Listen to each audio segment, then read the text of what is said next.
Hello দোস্ত, কেমন আছো তোমরা সবাই? আশা করছি তোমরা সবাই অনেক ভালো আছো। তো দোস্ত, কুয়েত কিংবা যে কোনো গালফ কান্ট্রি যেতে গেলে তুমি জব করতে যাও কিংবা ঘুরতে যাও, তুমি যেই করতেই যাও না কেন, কি কি ডকুমেন্টস তোমার মাস্ট দরকার পড়বেই পড়বে।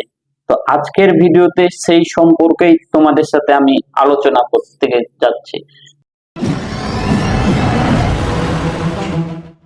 তো দোস্ত, তোমার সর্বপ্রথম ডকুমেন্টস তোমার সর্বপ্রথম যেটা জরুরি তোমার সেটা হচ্ছে পাসপোর্ট।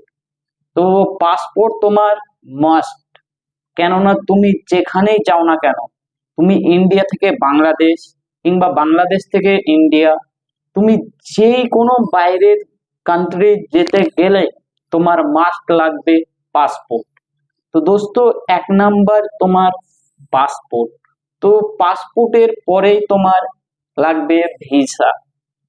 ভিসা যেই দেশে তুমি যাবে সেই দেশের এমবেসি তোমাকে ভিসা দিবে। তো তুমি সেই দেশের এমবেসিতে যাবে এবং ভিসার জন্য অ্যাপ্লাই করবে, তখন তোমাকে ভিসা দিবে এবং কিছু মেয়াদ দিয়ে দেবে। তুমি 3 মাস যাবে কি 4 মাস যাবে কি 5 মাস যাবে, সেই তোমাকে মেয়াদ দিয়ে দেবে এবং সেই ডেটের মধ্যেই তোমাকে রিটার্ন আসতে হবে। এটা হচ্ছে তোমার ট্যুরিস্ট ভিসার নিয়ম।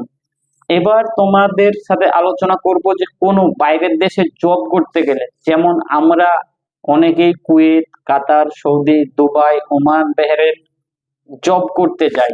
আমি এখন খুদ কুয়েতে হাউস ড্রাইভারের জব করি। তো কুয়েতে আমি আসতে কি কি ডকুমেন্টস আমার দরকার হয়েছে, আমি সেই বিষয়ে আজ তোমাদের সাথে আলোচনা করব। তো দোস্ত, তোমার পাসপোর্ট তো হলো, পাসপোর্টের পরে পরে কুয়েত আসতে গেলে লাগে তোমার পিসিসি, পুলিশ ক্লিয়ারেন্স সার্টিফিকেট। তো পিসিসিটা কি অনেকেই জানে না। তো পিসিসিটা কি তোমরা যদি জানতে চাও তো অবশ্যই তোমরা কমেন্টে করো এবং বলো, আমি অবশ্যই তোমাদের কমেন্টের ভালো করে উত্তর দিয়ে দেবো।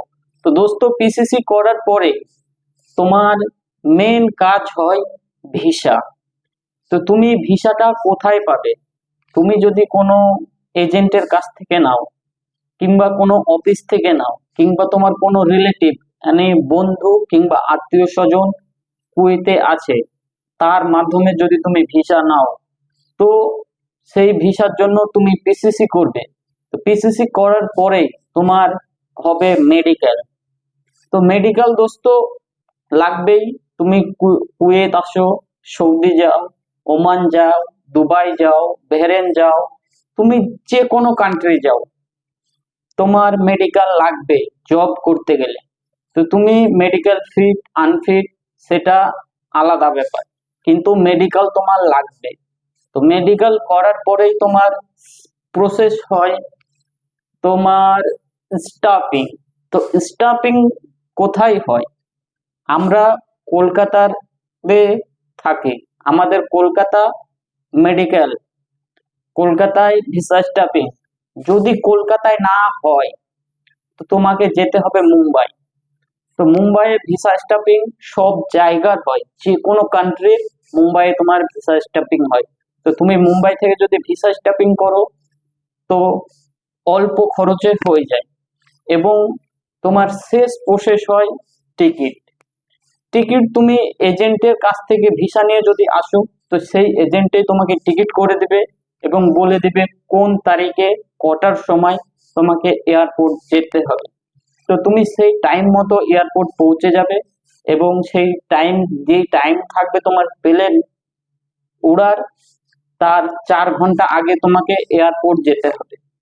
তো দোস্ত, সম্পূর্ণ প্রসেস করার পরে তুমি যখন প্লেনে চাপবে এবং কুয়েত আসবে, তখন তোমার ফার্স্ট অনুভূতি কেমন হবে অবশ্যই এই বিষয়ে আমি তোমাদেরকে ভিডিও করে দেবো, কেননা আমি এসেছি ফার্স্ট টাইম কুয়েত হাউস ড্রাইভারের জব করতে। তো আমার অনুভূতি কেমন ছিল অবশ্যই আমি তোমাদেরকে বলবো এবং তোমাদের সাথে সব রকম শেয়ার করব। তো আজকের ভিডিওটা এখানেই শেষ করছি। যদি তোমরা ভালো লাগে, মানে তোমাদের ভালো লাগে আমার ভিডিওটা, তো ভিডিওটাতে সুন্দর একটা কমেন্ট করে দিবে এবং বলবে তোমাদের কোন সম্পর্কে ভিডিও চাই, আমি সেই সম্পর্কে ভিডিও নিয়ে আসবো। তো এখনকার মতো বাই বাই।